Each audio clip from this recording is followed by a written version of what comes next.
We have some time for questions, and since I got the microphone, I get to ask the first ones.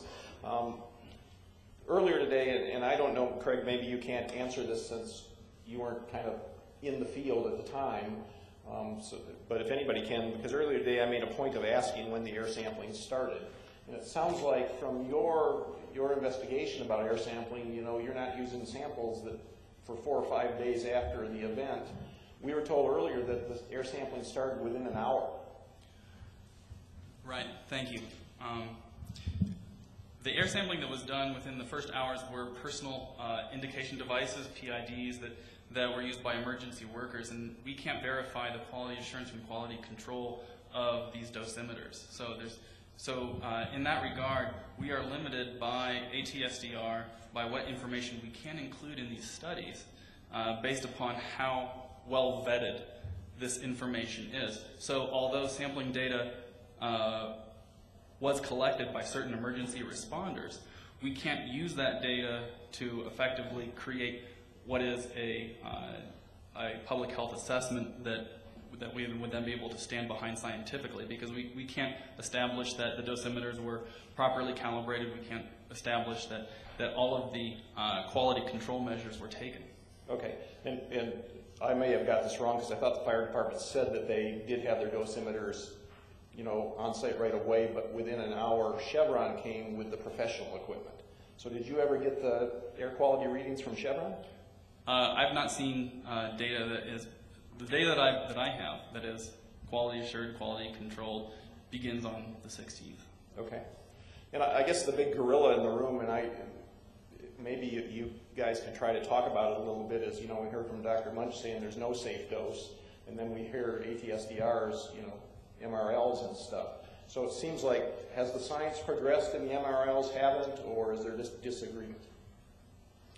Well, as I said before, the MRLs are based upon very objective scientific studies. So this is looking at either it is case studies looking at known exposures to contaminants, or laboratory studies looking at very controlled situations on animals, and then extrapolating from that based upon much greater sensitivity in human beings, and to be extremely conservative, what would be the dosage of these toxicants to achieve the same objective effect on a human being. And when I say objective, I mean actual tissue damage, or actual, you know, something that is verifiable, that is quantifiable. And that's, I think, where these start to diverge, is saying, yes, that there are populations that have effects, that they have symptomology, but without an underlying cause, it's impossible to say that that these levels are incorrect. And does that make good sense, that the levels are based upon what is an objective observation, rather than just a subjective recounting of how I feel when I'm exposed to this amount of this chemical. So we know we have a sick boy, but we don't know. Correct, and that's why it's extremely important that, you know, with a child who is sick and chronically sick in this situation, that it's very important to catalog what these effects are and have as many tests done as one can, because if it can be proved then that there is an actual physical thing going on at any level, then we can start to say, okay, do we need to really rethink what we are saying is our minimum risk level for a toxicant.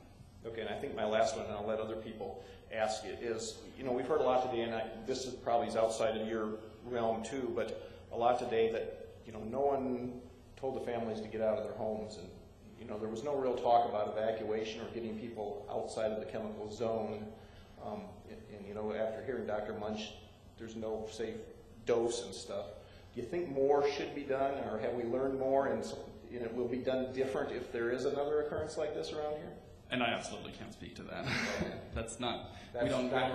We don't. You're just the only health official sitting here, so I had to ask somebody. Other questions? Robin, we'll start with you.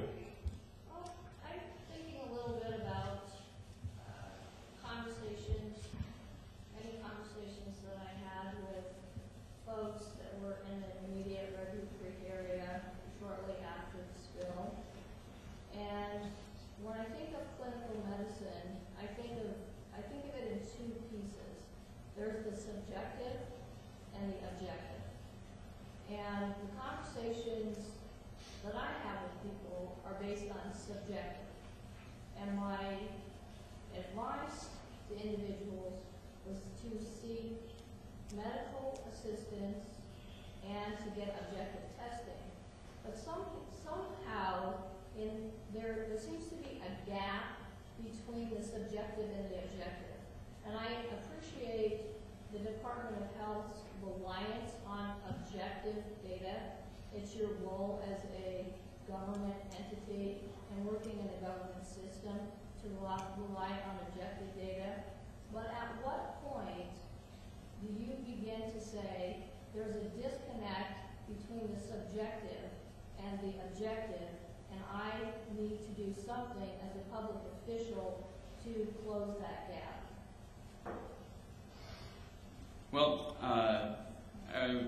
I think that drawing that comparison of where is that subjective line, where do I say these people are all complaining about headaches, and isn't there something wrong here? And I agree with you. I think that there is it's a very frustrating divergence. And what I will tell you is that as an extension of the ATSDR and their battery of scientists, when it comes to subjective data versus objective data, there's no way that we can look and say, from a toxicological point of view, are you being exposed to a contaminant at a dosage that we see?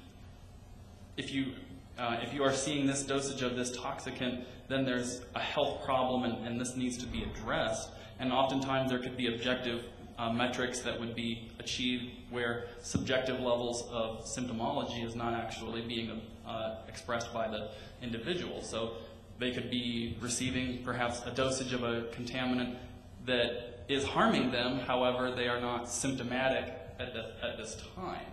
So from that point of view, there's not a lot of room to change things based purely upon what the subjective observations are, unfortunately. So we are confined by, this is what the hard science tells us, and whether one is symptomatic or not, we can simply rely on what our objective data tells us is the hazard to the population or not. Can I respond to your question and to some of the things that Craig has mentioned? I think there are some real limitations, if not some real problems, with some of the, quote, objective data. Let me give you a very simple example. Craig has mentioned that levels of, quote, safe levels of exposure for benzene were calculated on this paradigm that I talked about during my presentation, where you look at what happens to a group of animals at a high dose, and then you lower it, and then make that kind of extrapolation. There are multiple problems with that. One is, if you're looking at what happens to blood cells, what level of exposure do these animals start to experience a drop in blood cells? You're looking at one effect, blood cells. You don't know that you're looking at the correct effect. You don't know that at a much smaller dose, an entirely different physiologic effect has come into play that has nothing to do with blood cells, that has to do with chromosomes, that may not have anything to do with blood cells. That's just an example of the fact that this, quote, objective data has some real limitations. And I've tried to emphasize, and I'll re-emphasize, that I think there's a real departure now between traditional toxicology and clinical medicine about what is a level of exposure that really can have clinical effects. The other aspect of limitation that I think is worth mentioning here, I emphasized the effect on the fetus. All of these risk assessments do not take into account what these things might do to a fetus. Now, obviously, it's nice that children are taken into account, and there are tremendous physiologic differences between children and adults. And so what one particular exposure level may have on a child may be completely different than an adult. I'm glad they're taking it into account, but they are not assessing, and they probably can't, at what level a fetal or human embryonic development is being affected. Let me give you just one example. During the first 3 months of embryonic development, the human brain is adding 250,000 brain cells per minute. Most of these endocrine disruptors are lipophilic compounds. And so as those compounds cross the placenta, there's only one place they can end up, and that's the brain. Because the brain is the only real reservoir of fat, if you will, during the first 3 months of development. There's no way that these assessments take that into account. They have no idea what these infinitesimally small exposures to endocrine disruptors are doing to fetal development.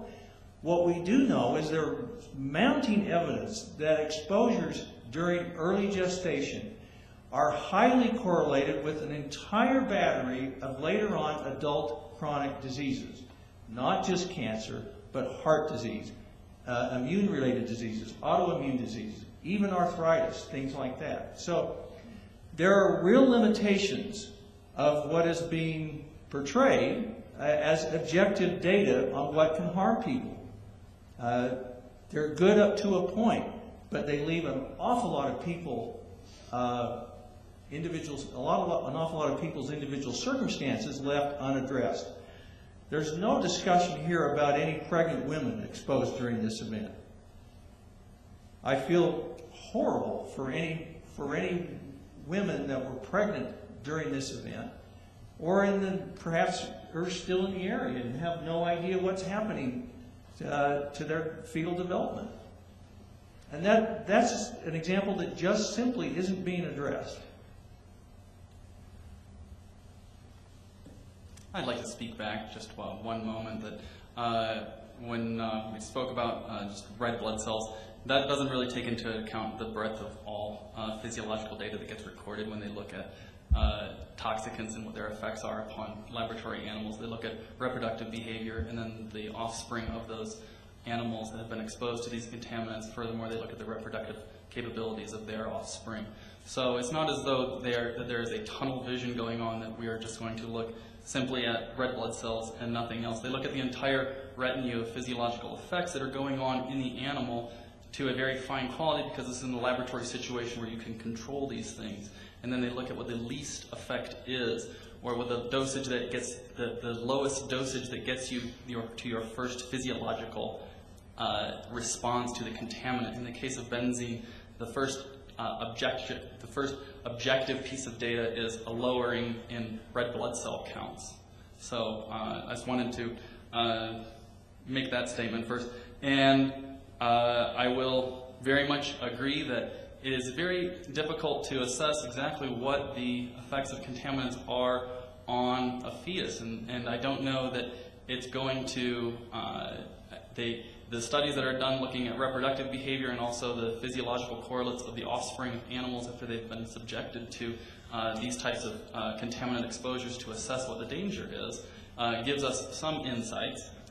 And outside of that, it becomes a very difficult problem to make assumptions when it comes to human beings and pregnant human beings, because assessing those kinds of contaminants and exposures is, I agree. It's a study that you would never want to have it conducted, and in that couldn't do it in humans. Right, absolutely. And so coming up with exactly what would be the effect upon the pregnant woman and the fetus, yes, that's very difficult to come up with.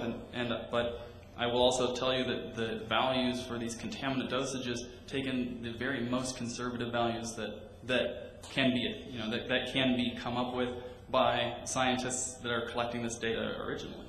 Well, the kind of studies that could be done, and I'm going to have to defer to you because I don't follow the toxicology literature anywhere here as much as you would, but the kinds of studies that could be done, and to my knowledge really haven't been done, are what kind of transgenerational effects do you see? If you expose animals to a certain level of benzene and then 2 generations afterwards, are those animals showing effects? I don't think those are the kinds of studies that have been done, and yet those are the kinds of studies that are really relevant here. Right, and as I said a moment ago, maybe that didn't answer the question, was they do look at reproductive behaviors of the animals that are initially exposed to these contaminants, and then there's also analysis that's done on those offspring as far as these studies can be taken out. But your points are well taken, that there is absolutely always a room for improvement when it comes to a toxicological assessment, and we are learning more all the time. The numbers that we use in the environmental epidemiology program that are the standards by which we must calculate the risk to the public. Again, these are not set in stone, and these ideas should be challenged. I mean, that's how science moves forward, by looking at what is going on here, looking at populations and saying, are we thinking about this in the right way, and are we cataloging all of the effects and knowing as we move forward as a society, and we are going to be exposed to more and more contaminants all the time, very likely, because of pipelines going through our communities, that it's very necessary for us to always be open to understanding what is really the health hazard and what is the true health effects of some of these contaminants. And I agree very much with many of your comments. Absolutely. Can I just ask one follow-up question? Did anybody measure indoor air samples in anybody's home? Through what means? I mean, what agency? They're from an independent company was retained to do that air sampling, independent of Chevron, and their local IHI. And I can give you. Do you know how many homes were sampled and what they sampled for? I can't tell you right off the top of my head. We can get into the weeds on that a little bit after. And I raised the question only because of this recently published study about what homes near refineries show in terms of indoor air concentrations. Right. I know that indoor air sampling was done through SUMA canisters, and ALS and AWAL, which are both independent contractors through the Department of Environmental Quality, performed indoor residential air quality as well as outdoor residential air quality. And I have those numbers. Those numbers are also included in the public health assessment and the appendices that detail the maximums and the median values of the contaminants that were found. I can't speak right now as to how many homes were assessed. However, I know that it would have absolutely been along that corridor where the greatest amount in that block of 1700 down through, I think that's along that corridor. Did you have any air sampling done inside your home? It was always short term, but they'd come in for a matter of hours. It wasn't a long term thing, but they did come in a couple of times. Okay. Yeah. Suzanne? Well, I am freaked out. I have 3 children. I started on 90s on this stuff. So as it comes down, it goes through a culvert and it opens up onto my property. My daughter was 9, and my other daughter was 17, my son was 19. When this occurred, I studied epigenetics, and I understand what we consume and what we're exposed to does affect the genetic expressions of cells. And my daughter, that is now 19, is just visiting, and I heard this cough. But I saw she's studying Chinese in San Francisco right now. But prior to the spill, in November, prior to the first spill, she was hospitalized with bacterial pneumonia. I have no way to define not trusting the flu shot or what. But after that, she, throughout June, started developing this little bit of cough. I just thought it was allergies to something. But here now, I'm hearing more of some of the respiratory stuff that might be continuously occurring. Thinking, God, could this be an effect from the creek? 2 years later, this little bit of a cough. Well, I don't know if you're asking me. I shouldn't jump in. The reality is I'm really glad we have a forum to discuss the physical. Because, I say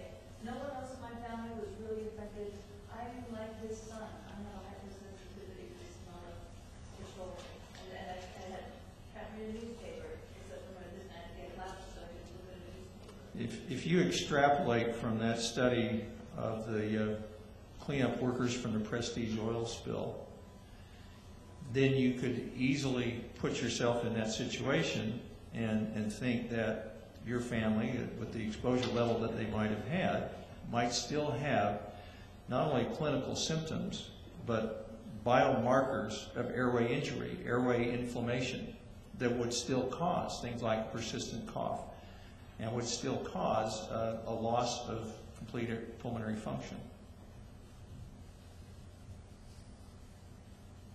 So someone in the back there has been waiting patiently. That's quite right. The one of the things I'm curious about, Mr. Watt, does your son, did he contribute long-term blood and skin samples? He went in with they tested me blood samples on him, but I don't think that's all they had. Yeah. Weeks later, right? 10 days after. That was 3 weeks later before I went in to have it. And going with that statement, is that something you would want to consider in the future? Having more tests done? Pardon me? Having more tests done? Right. I mean, is that something that's in the works? I haven't planned on doing it because, you know, you suggested I should possibly keep track of that, and I would be very happy to do so. You know, as a father, I'm hoping the numbers he's giving me are right. I want him to be right. You know, I'm hoping that's the case. The numbers so far, I felt like have been a little bit betraying, only because they would say, no, he's fine, and they'd test our air and say, there's nothing here. I mean, they'd say there's stuff, but it's below the levels, and he was still sick. So though I'm leery of phrases like acceptable range of cancer risk and things like that. Right. Those kind of phrases frighten me, but I certainly hope your numbers are right. Well, the other thing that should be mentioned is that cancer is obviously a tremendous concern, as well as should be. But there are plenty of other diseases that are perhaps sometimes as important, maybe even more important, that are related to things like immunosuppression that are kind of getting left off of the table here. And I don't want to try and create a whole panorama of diseases for people to freak out about. But at the same time, we ought to have an honest discussion about the potential for this sort of exposure and what the full extent of the disease consequence could be.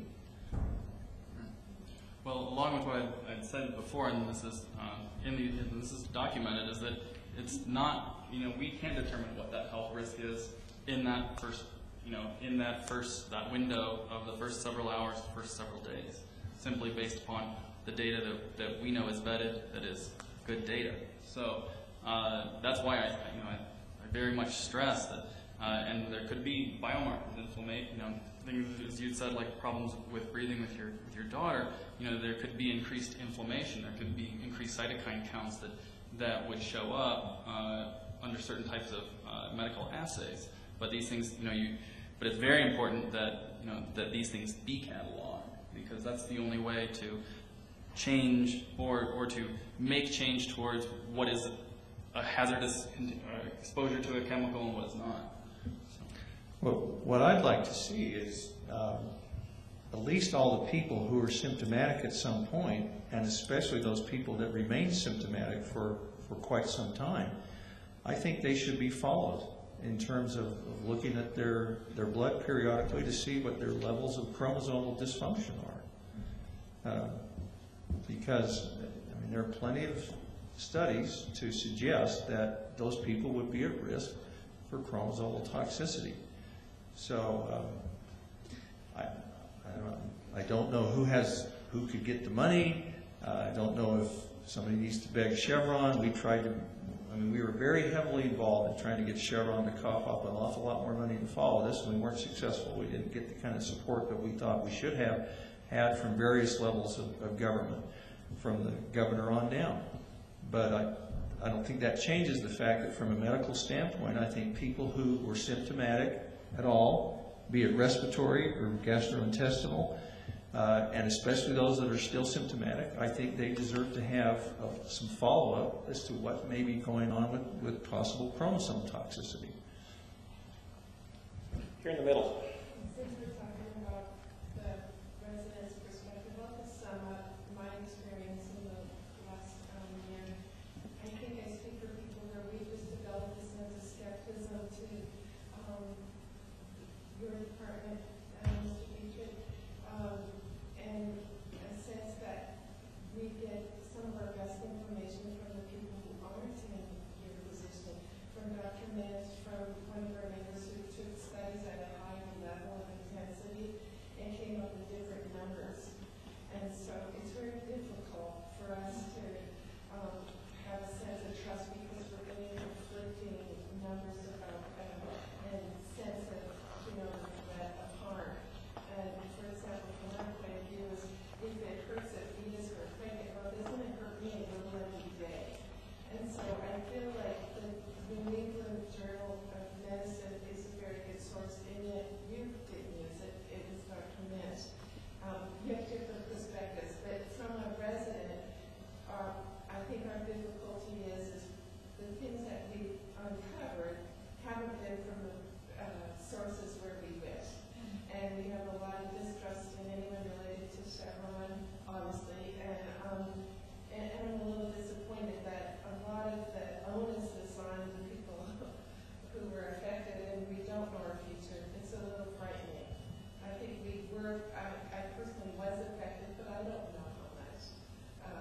And I look for those answers, and they're not all there from UHS.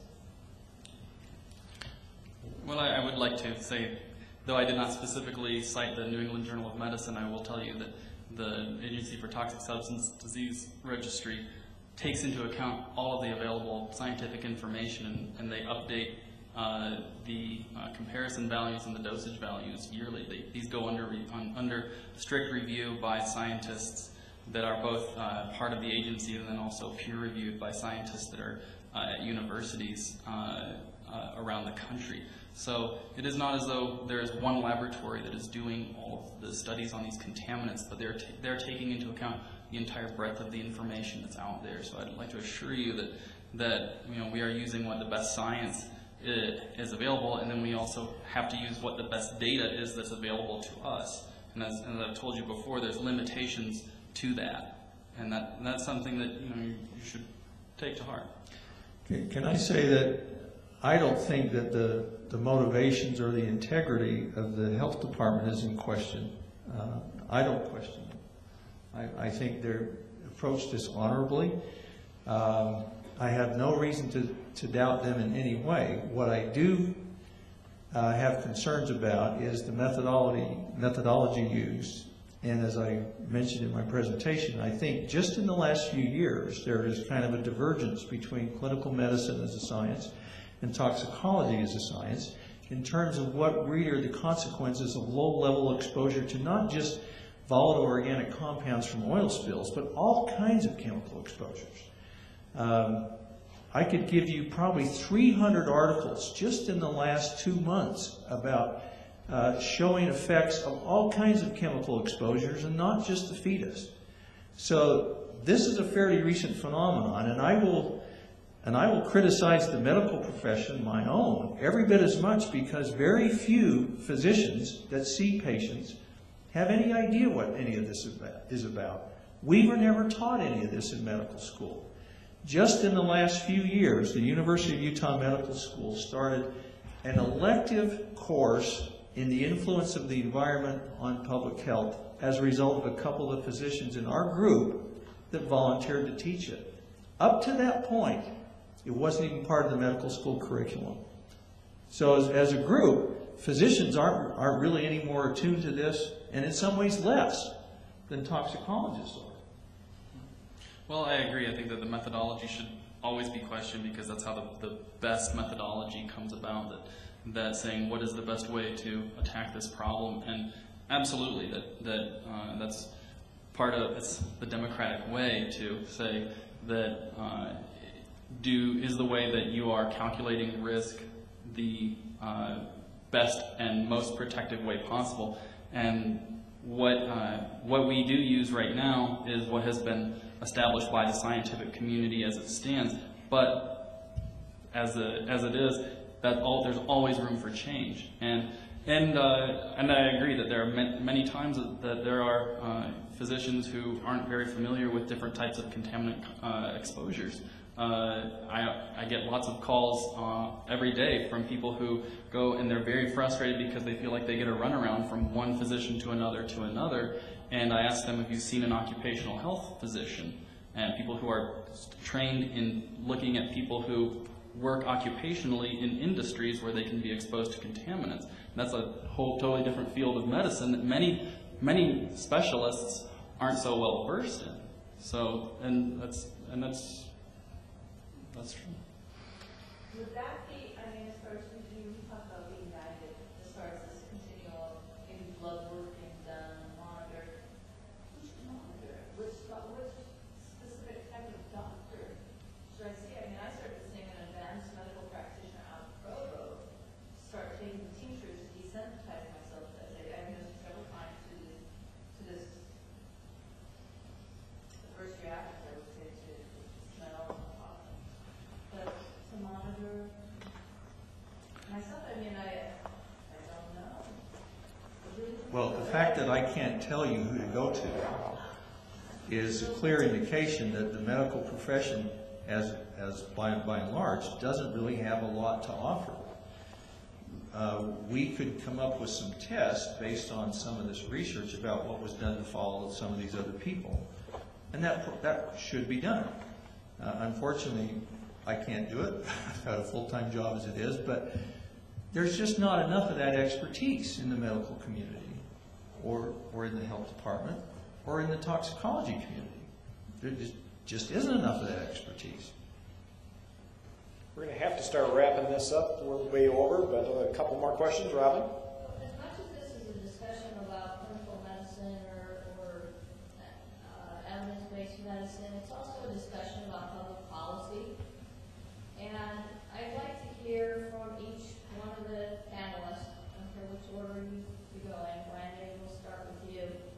In hindsight, if you were to change one or two things about the public policy response to the Red Butte Creek oil spill related to health impacts, what public policy change would you like to see made? If I can just temporarily dismiss the issue of creating emotional chaos, the people along the creek should have been evacuated immediately. Children especially, any pregnant women especially, but everyone should have been evacuated as a first step precaution. Now, after that was done, then some time would have elapsed where an assessment could have been made with some information and measurements and so forth. What to do next. But if you adopt what's called the precautionary principle, which is you try and avoid any sort of situation that might potentially cause harm, well, there was certainly enough information out there when this happened that people involved in developing the response should have thought the most conservative thing to do would have been to evacuate the immediately exposed residents. That's the first thing. The other thing that comes to mind is everybody involved should have had respirators, especially the workers, but anybody else in the area. And then there should have been an immediate pressure brought to bear all the way up to the governor's office to say Chevron is going to pay for an immediate study of everyone exposed, instead of a long year-and-a-half drawn-out process where the end result was nothing really happened. Those are the things that immediately come to mind. From a policy point of view, looking at it just from my own small realm in public health, I would really have liked to have seen greater ability to take verified sampling of contaminants immediately as soon as the spill was known. Now, and from that, one can then make assumptions about evacuations. I know that there was personal sampling that was done by emergency responders, and I believe based upon that was why they made the decisions to go forth as they did. However, from my point of view, I would very much like to see that policy be that sampling equipment would be in place and on site as immediately as possible, so that for the public's protection and then for the most accurate assessment possible, that can be performed. I've actually thought about this a lot, and it's maybe something that Pipeline Safety Trust can be involved in, but I'd like to expand that whole discussion even broader and say I wish there was something even nationwide, some kind of policy that when certain kinds of spills happen, that there would just be certain steps taken and be expected to be taken. And it may be that children and infants are evacuated, it may be that there's a temporary evacuation, it may be, but that there would actually be some protocol in order that depending on the incident, there would be an expected response that would just be required. And just to chime in a little bit, we're hearing almost the exact same things from the big oil spill in Marshall, Michigan. The exact same health effects happening, the exact same complaints that no one's doing ongoing research or ongoing testing. Who wants to have the last question? We're done? All right, I really would like to thank this panel. You know, I kind of dreaded this panel because I think it's the most personal panel we did in 2 days. It really gets to the heart of what happens and what people's concerns are. And it's also the panel where it's you're least apt to come out the back end with very clear answers about what to do next. So I really appreciate the three folks coming in and putting themselves up here today and answering questions. So thank you.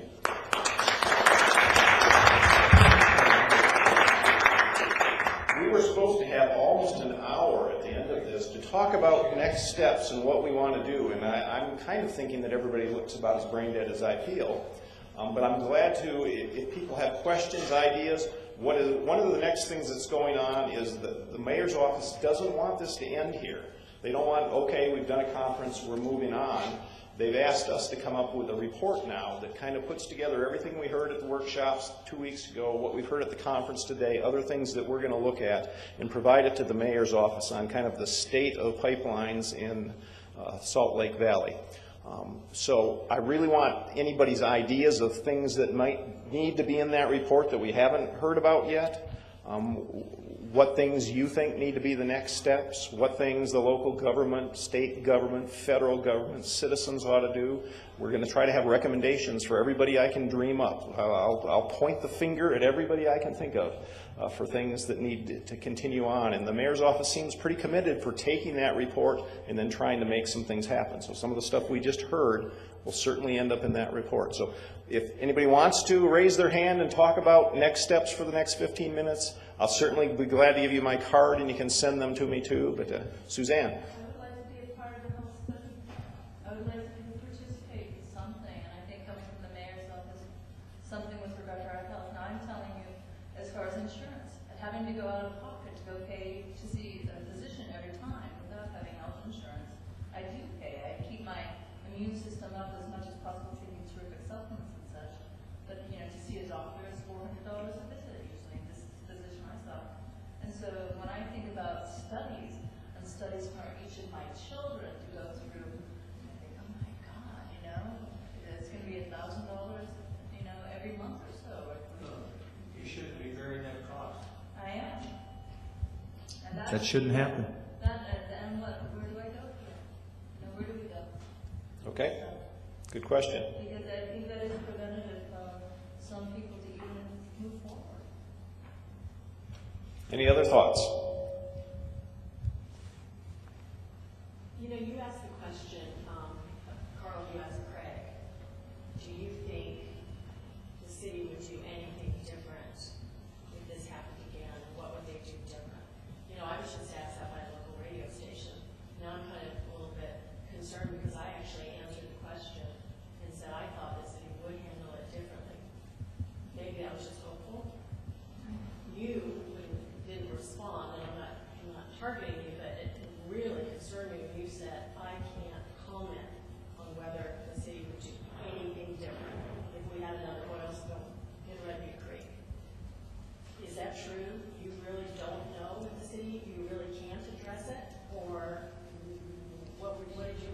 city ordinance and city policy is not within my realm of, I don't have So you the, don't, based on all the stuff that's been going on for 2 years almost, you can't say anything. So who then, I guess my question would be maybe in the report, who can say how we would handle things differently if it happened again?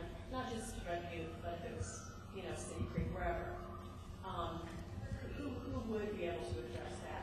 And even say what we would do differently if it happened again? well, when it comes to public health issues, the Salt Lake Valley Health Department has sort of primacy over the state health department.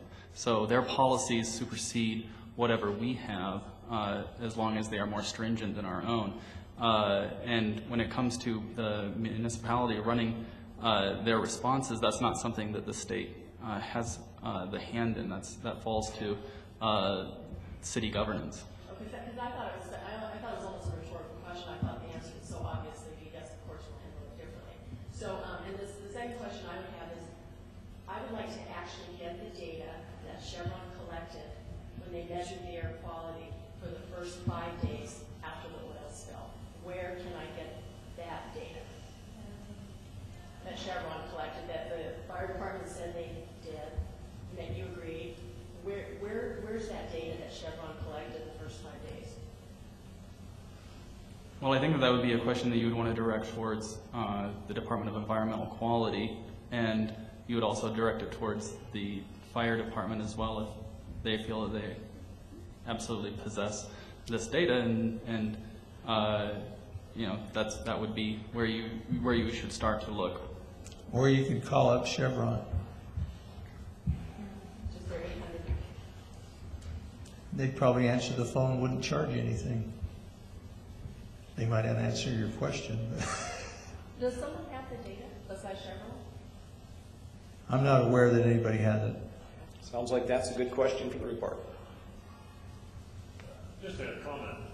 I'm a water quality guy, not an air quality guy, but we've been in the middle of this thing all along.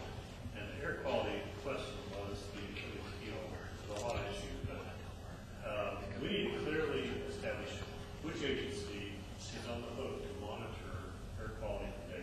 That just has to happen. And there's still confusion, I'm afraid.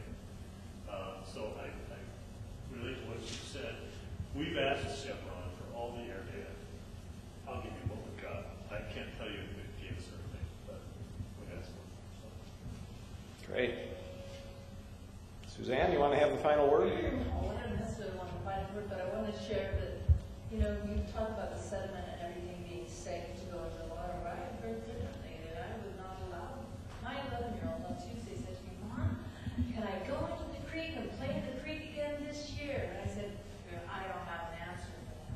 But I did get one from someone that said, no, it's not this red zone, but we know it's in the sediment and the water and below the water. I mean, if I send my child and put her in a little Tevas and say, run up and down that creek, get your windsurfer and put it down, just play in the creek like you used to.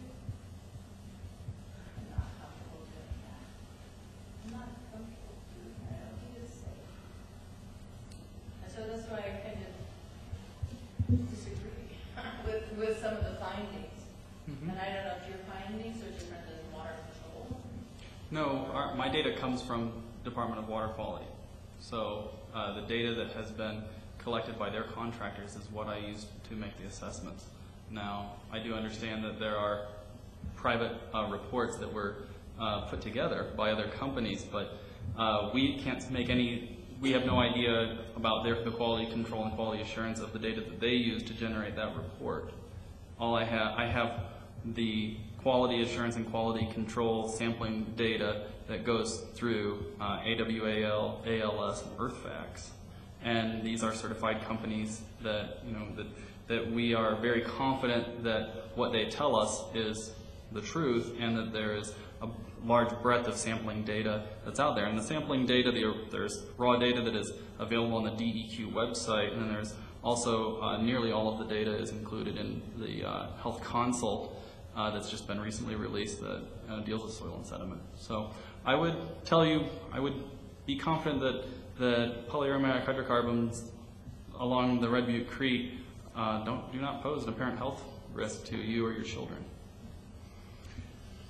All right, thank you for everybody, all you diehards that stayed to the very end. We really appreciate it. I think this has been a good event for 2 days. Anybody that wants to comment on anything outside of the public format, get a card from me and send me whatever you like. We'll try to incorporate what we can.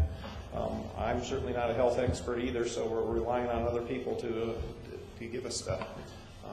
I think we are adjourned. Thank you very much for attending.